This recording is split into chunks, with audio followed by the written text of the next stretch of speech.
Halo, selamat pagi semuanya, Sobat Ngulik dimanapun kalian berada. Bagaimana nih kabar Sobat Ngulik semuanya? Semoga dalam keadaan sehat dan masih semangat menjalani aktivitas ya. Kembali lagi dengan Ngopi Podcast, ngobrol penuh inspirasi bersama aku, Fikir lagi, dan aku tidak sendiri. Di sini aku ditemani oleh tiga teman aku, yaitu Donzi Valentita Femdika, Dinda Rahma, dan juga Rafa Talita. Kami semua merupakan mahasiswa manajemen angkatan 59 IPB University. Di episode kali ini kita bakal bongkar fakta, berbagi cerita, dan pastinya ngobrol penuh inspirasi mengenai career planning, building successful future yang pastinya menarik banget. Di nama podcast kita, yaitu Ngopi alias Ngobrol Penuh Inspirasi, tentunya bakal ada seseorang yang sangat menginspirasi buat Sobat Ngulik semua. Penasaran nggak siapa tamunya? Daripada nunggu-nunggu lama-lama nih, yuk langsung kita pilih aja tamu kita yang spesial banget dan nggak kalah menarik dari episode sebelumnya, yaitu Bapak Dwi Budianto, Bachelor Engineering. Sebelumnya ceritakan backgroundnya terlebih dahulu, sejak tahun 2018 sampai saat ini masih aktif bekerja di perusahaan IT multinasional company di Jakarta.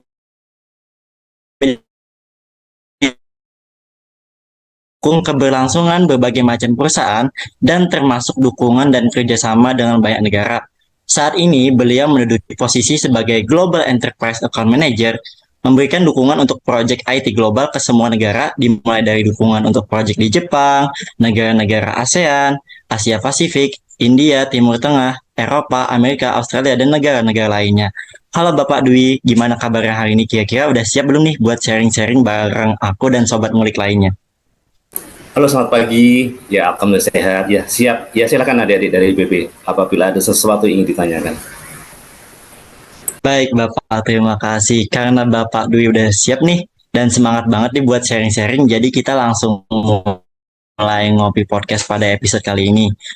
Untuk pembahasan pertama nih Pak, boleh diceritain pada proses awal pencarian kerja dan penumbuhan potensi di perusahaan, apakah Bapak sudah menentukan atau menetapkan langkah karir karir ke depannya dan bagaimana langkah-langkahnya Pak? Baik, terima kasih. Ya, sebetulnya kalau saya mau cerita perjalanan karir saya cukup panjang ya. Tapi nggak apa-apa nih, berapa menit waktunya, ada pembatasan atau bagaimana nih? Ya apa-apa Pak, boleh cerita aja dulu Pak. Baik ya, sebetulnya saya lulus kuliah itu di tahun 1996 sebetulnya ya. Yang mana saat itu saya mengambil jurusan engineering ya, tepatnya di electrical engineering. Tetapi dalam dunia kerja ternyata tidak sesuai dengan kenyataan. Saya mencoba masuk ke lembaga penelitian pemerintah sebetulnya. Ternyata lingkungannya tidak sesuai dengan harapan saya. Dengan alasan tersebut, akhirnya saya memutuskan untuk pindah ya, bekerja ke perusahaan swasta. Dengan berbagai macam faktor ya, selain lingkungan juga tentu pada saat itu tentu kondisi negara tidak seperti sekarang ya. Mungkin adik-adik tahu pendapatan seorang pegawai negeri sipil mungkin tidak sebanyak kalau bekerja di swasta. Atas dasar itu saya pindah dan ternyata saya diterima di suatu perusahaan yang mana background-nya sama sekali berbeda. Ini tidak ada hubungannya dengan engineering, tapi lebih ke arah produk-produk kesehatan. Yang mana posisinya pun juga sama sekali sangat tidak sesuai sebetulnya, yaitu sebagai sales and marketing saat itu. Karena saat itu saya memutuskan sudah bertekad untuk pindah, mau tak mau saya beradaptasi dengan lingkungan baru, ini sebagai bentuk tantangan ya. Dari sebagai staf pemula sampai senior supervisor, hampir 8 tahun saya bekerja di situ, dan tantangannya cukup luar biasa karena ternyata di persyaratan awal dengan ya secara nominal pendapatan tentu lebih baik ya, tetapi harus bersedia ditempatkan di kota-kota di seluruh Indonesia. Jadi bekerja itu berpindah-pindah ya, dari Sumatera, Kalimantan, ya seluruh Pulau Jawa dan Bali. Itu sudah setelah hampir 8 tahun, karena satu dan lain hal, bukan karena masalah teknis ya, tapi lebih ke arah keluarga, karena setelah saat itu saya sudah menikah, saya memutuskan mengundurkan diri. Kemudian setelah kondisi membaik, saya mencoba mencari pekerjaan dan ternyata diterima di perusahaan multinasional, bidangnya beda lagi. Yang tadi ada produk-produk kesehatan, kali ini adalah IT. Nah, inilah pertama kali saya bekerja di perusahaan IT, berbasis di Jepang juga, global company juga. Di sana saya hampir 7 tahun kali ya, 7 tahun, banyak sekali saya mendapatkan pelatihan-pelatihan, termasuk training-training ke Jepang, dan 6 bulan saya di kantor pusat di sana, dan menjalankan berbagai macam proyek-proyek ya, terkait dengan masalah infrastruktur ya di perusahaan-perusahaan yang berbasis di industri, manufaktur, finansial, ya, trading, segala macam bidang sudah saya lalui, dan akhirnya saya mencapai titik di mana saya harus mencari tantangan baru. Akhirnya saya putuskan pindah ya, mencari tantangan di sistem aplikasi. Saya pindah di perusahaan multinasional juga, kebetulan berbasis di Jepang. Hampir 4 tahun saya di situ, saya mendapati posisi sebagai senior manager, dan saya sering melakukan transaksi maupun kolaborasi dengan regional di Singapura dan tentu juga di Jepang. Setelah itu, karena satu dan lain hal juga, saya memutuskan resign ya, ini bukan karena masalah skill ya, tapi non teknis ya, karena dalam karir itu kadang-kadang tidak hanya masalah teknis tapi juga non teknis. Akhirnya saya bekerja di perusahaan IT multinasional company juga, sama masih di bidang IT sampai sekarang. Yang mana saat ini saya menghandle berbagai macam proyek global. Karena saat itu ada pandemi ya, COVID ya, 19, kami full WFH saat itu ya. Walaupun full WFH ya, alhamdulillah secara revenue semuanya tercapai. Ya, tidak ada pemotongan gaji, tetap ada bonus, jadi alhamdulillah. Dan sekarang mengubah lifestyle ke pekerjaan, hanya wajib 2 kali WFO, sisanya boleh WFH. Nah, ini perjalanan karir saya kurang lebih seperti itu. Ya, mungkin ini sebagai pembukaan kali ya. Seandainya adik-adik ingin bertanya lebih detail, silahkan. Oke, terima kasih. Saya kembalikan kepada adik semuanya. Baik, Bapak, berarti untuk jenjang karirnya emang berbeda-beda seperti itu ya, Pak. Nah, mungkin untuk yang selanjutnya, untuk mencapai karir atau jabatan yang saat ini, mulainya itu dari hal atau rencana apa dan bagaimana cara Bapak untuk mengeksekusi rencana tersebut? Baik, mungkin di awal sudah saya singgung ya, kadang-kadang karir itu tidak sesuai dengan apa yang kita harapkan. Saya belajar di engineering, teknik elektrikal, tetapi ternyata pekerjaan pertama tidak sesuai dan harapan. Pertama masalah pemasukan atau pendapatan, kedua adalah masalah lingkungan kerja. Kemudian saya pindah dengan harapan mendapatkan kondisi lingkungan yang lebih baik, pendapatan yang lebih baik. Ternyata job yang ditawarkan sangat berbeda. Nah, hal-hal apa yang mendasari saya harus tetap survive dan supaya tetap bisa mencapai yang lebih baik, tentu adalah bekerja keras dan siap menerima tantangan dan mau belajar ya, dan terus berusaha untuk melakukan komunikasi. Dan seandainya itu saya bisa lakukan, ya alhamdulillah step by step dari level staff sampai ke posisi manajemen ya, senior manager, sudah saya pernah saya raih ya sampai sekarang. Kurang lebih seperti itu. Jadi jangan pernah berpikir adik-adik kuliah misalkan di jurusan tertentu, kemudian nanti kalau bekerja harus sama dengan jurusan. Tidak semuanya seperti itu. Itu boleh-boleh saja, salah satu cara ya, tapi tidak selamanya seperti itu, karena dunia kerja sangat berbeda dengan dalam ketika adik-adik belajar atau kuliah. Kurang lebih seperti itu. Baik, Bapak. Berarti emang kita kalau kuliah itu bisa aja nanti kerjanya beda sama jurusan yang kita saat ini tempuh gitu ya, Pak ya? Ya, Betul mungkin. sekali. Baik, Bapak. Untuk yang selanjutnya, mungkin boleh, tadi kan Bapak juga sudah menceritakan kayak perjalanan karir Bapak, mulai dari yang awal sampai yang hingga saat ini tuh mungkin boleh diceritakan salah satu yang paling berkesan Bapak, buat Bapak, seperti itu. Sepertinya banyak ya. Yang paling berkesan tentu saya mendapatkan kesempatan untuk mendapatkan pelatihan-pelatihan yang mungkin tidak semua orang bisa mendapatkan kesempatan seperti itu. Pelatihan-pelatihan yang kalau kita melakukan sendiri tentu perlu biaya mahal. Kemudian kesempatan-kesempatan untuk kolaborasi bekerjasama dengan banyak pihak, tidak hanya di Indonesia tapi juga melakukan kolaborasi secara langsung. Tidak hanya pelatihan tapi benar-benar melakukan proyek dalam waktu yang lama di luar negeri ya, entah di Singapura, entah itu di Thailand, entah itu di Jepang maupun di negara-negara lain. Dan ini adalah suatu nilai yang mungkin menjadi pengalaman yang tidak terlupakan, dan ini bisa menjadi bekal atau menjadi hal yang bisa kita tularkan ya, termasuk dalam acara pagi ini merupakan salah satu hal yang bisa ditiru, hal yang positif supaya adik-adik bisa menjadi tertantang, jadi ada termotivasi ya untuk bisa menjadi lebih baik dan lebih baik. Barangkali seperti itu. Oke, baik Bapak. Berarti mungkin untuk pasti dalam mencapai karir Bapak saat ini juga banyak sekali kendala yang mungkin Bapak hadapi ya Pak.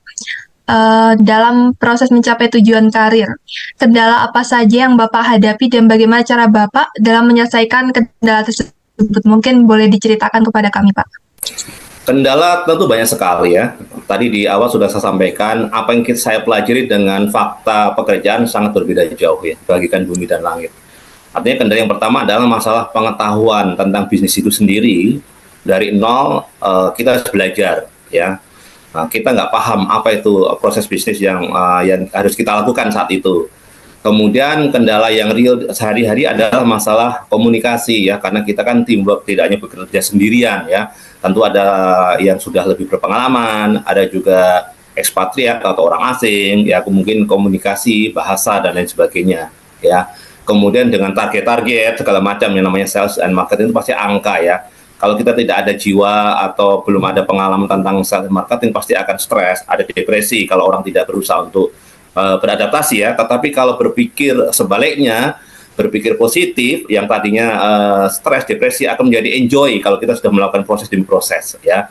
Bahkan kalau ada orang-orang kalau diamati malah mungkin dengan istilah ketagihan ya, karena berhasil ya mencapai pencapaian yang luar biasa, akhirnya mendapatkan achievement, penghargaan, bahkan apresiasi dan lain sebagainya.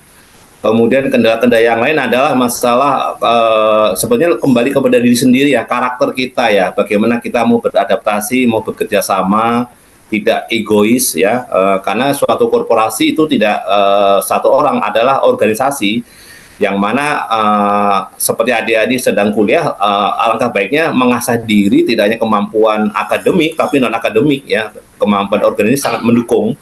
Dan satu poin kelebihan saya saat itu adalah kemampuan komunikasi dan berbahasa asing ya. Minimal satu bahasa asing dikuasai, misalnya bahasa Inggris, walaupun semua orang sekarang bisa bahasa Inggris, tapi kalau lebih menguasai itu menjadi nilai plus bahasa asing yang lain, entah bahasa Jepang, bahasa Jerman, bahasa Prancis atau yang lainnya. Itu sangat membantu sekali, apalagi kalau perusahaan itu multinasional, itu akan sangat membantu mereka, karena mereka tidak akan menerima orang-orang yang untuk komunikasi saja susah ya. Itu bagi mereka inilah nilai positif komunikasi.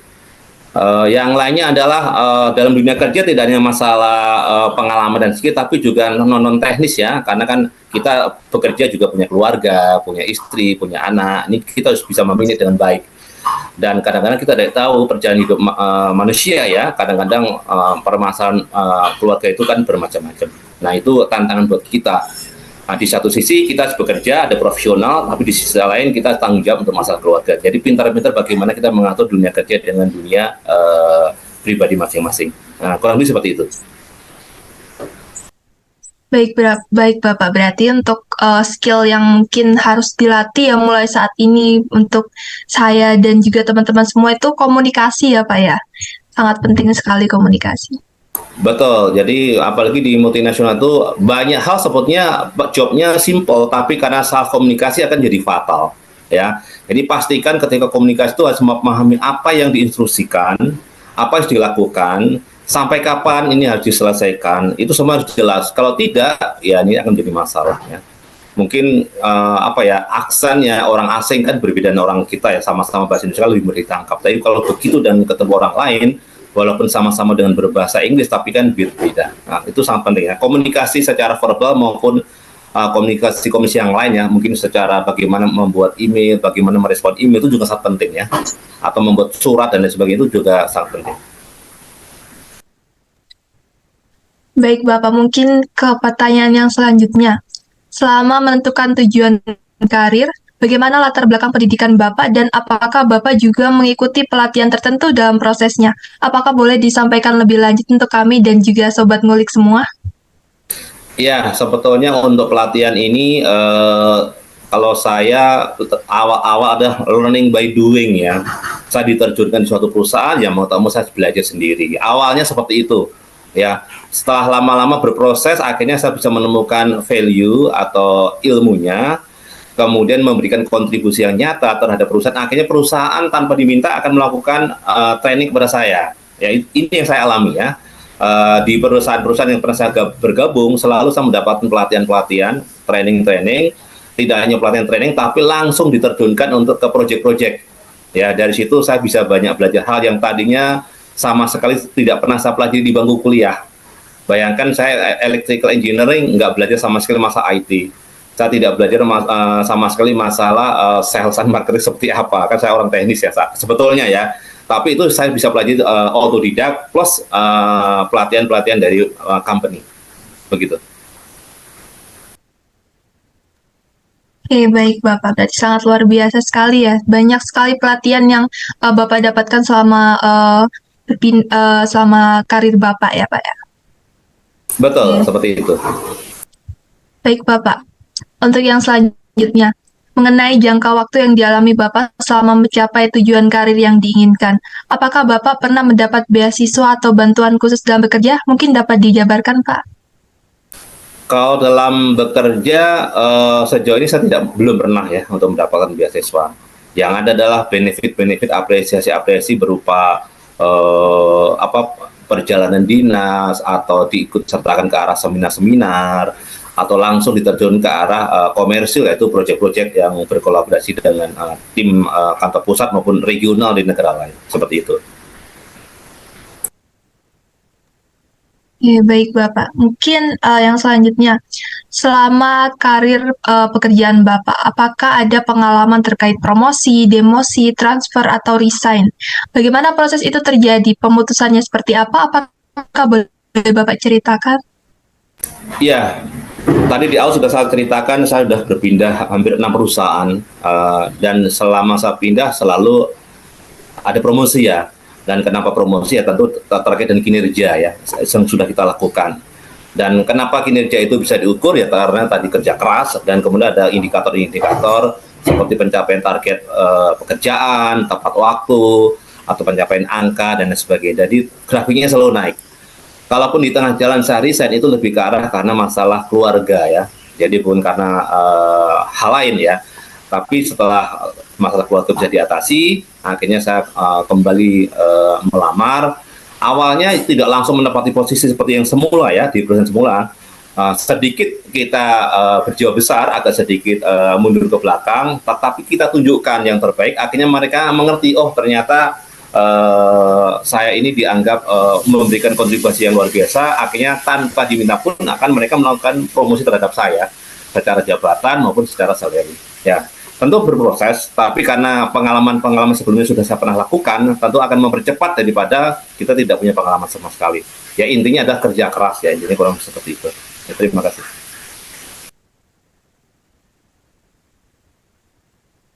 Nah, dari cerita Bapak tadi banyak hal yang dapat kita tarik ya, dari pentingnya skill komunikasi dalam pekerjaan.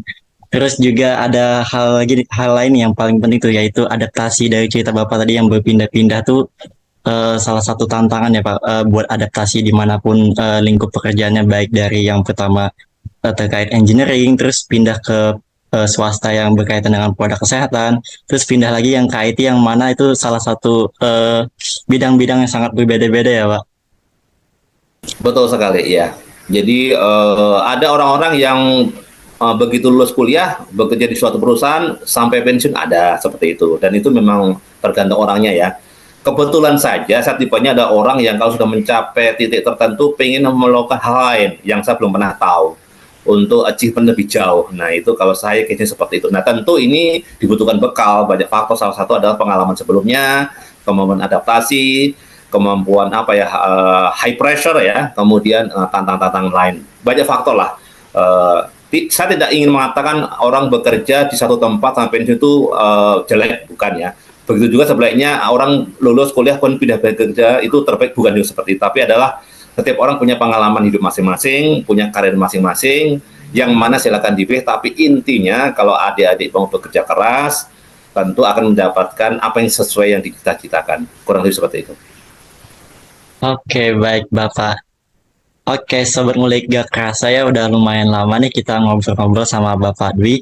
Kita juga udah dapat banyak ilmu dan insight baru yang tentunya bermanfaat buat kita semua, mulai dari tentang adaptasi, tentang komunikasi, terus kalau menghadapi masalah kita tetap stay positive thinking supaya penyelesaiannya bisa hasilnya positif juga. Terakhir nih Pak, ada nggak sih Pak pesan-pesan atau motivasi atau saran yang pengen Bapak Dwi sampaikan ke Sobat Ngulik yang juga tertarik nih untuk menjadi eh, apa? Menjadi pekerja yang keren seperti Bapak nih Pak. Iya, terima kasih. Pesan dari saya tentu adalah karena adik-adik masih kuliah, ya belajarlah sebanyak-banyaknya, jangan sia-siakan waktu. Ya, kemudian di sela-sela aktivitas akademis, ya silahkan melakukan kegiatan yang positif. Ya, berorganisasi itu sangat membantu sekali nanti dalam dunia kerja. Dan kalau adik-adik perhatikan, zaman saya tentu berbeda dengan dunia sudah banyak perubahan ya, semua sudah digital transformation, bisnis juga sudah banyak berubah, disruption di mana-mana. Jadi kalau kita hanya biasa-biasa saja, nanti lulus saingan kita juga banyak. Dan perusahaan sekarang juga sudah mulai merubah mindsetnya. Mereka tidak akan hanya sekedar hire atau merekrut orang yang biasa-biasa saja. Ya, mulai sekarang silakan berubah, tetap berpikir positif. Apapun nanti misalkan dalam dunia kerja diterima di perusahaan yang manapun, jangan di awal sudah berpikir ideal, kan tidak ada yang ideal di dunia ini karena kita tidak sempurna ya, manusia kan tidak ada makhluk yang sempurna ya. Silahkan apa yang di depan mata, kalau yakin Anda ingin mencoba, jalani saja ya, pasti nanti akan ketemu jalannya ya, kurang lebih seperti itu. Terima kasih. Oke, baik Bapak Dwi. Sebelumnya aku kembali lagi mengucapkan terima kasih yang banyak ya Pak, karena udah bersedia buat sharing di episode kali ini dengan topik career planning building successful future. Kemudian dan tak lupa juga kami mengucapkan terima kasih kepada Surya yang sudah mendukung kita dengan mikrofon yang sangat bagus, yaitu MV7 dan juga headphone yang gak kalah keren, yaitu SRH 440, sehingga membantu kualitas podcast kita menjadi lebih baik. Dan aku juga mau ngingetin nih buat Sobat Ngulik, jangan lupa buat follow dan dengerin podcast Future Star IPB di Spotify yang berisi banyak inspirasi dan juga manfaat. Tapi bagi Sobat Ngulik yang nggak punya Spotify, jangan kecil hati dulu. Karena Sobat Ngulik juga bisa nonton Ngopi Podcast di YouTube Center of Management. Dan pastinya jangan lupa untuk like, comment, dan subscribe. Aku Fikri Haki dan Donci Valentita Femdika, mahasiswa manajemen IPB University. Pamit undur diri dan see you in the next podcast. Dadah. Terima kasih Bapak sekali lagi. Oke, terima kasih. Selamat pagi semuanya. Makasih, Pak. Terima kasih untuk Sobat Ngulik yang udah ngedengerin Ngopi Podcast kali ini. Dan jangan lupa untuk tetap stay tune di Ngobrol Penuh Inspirasi selanjutnya. Bye-bye!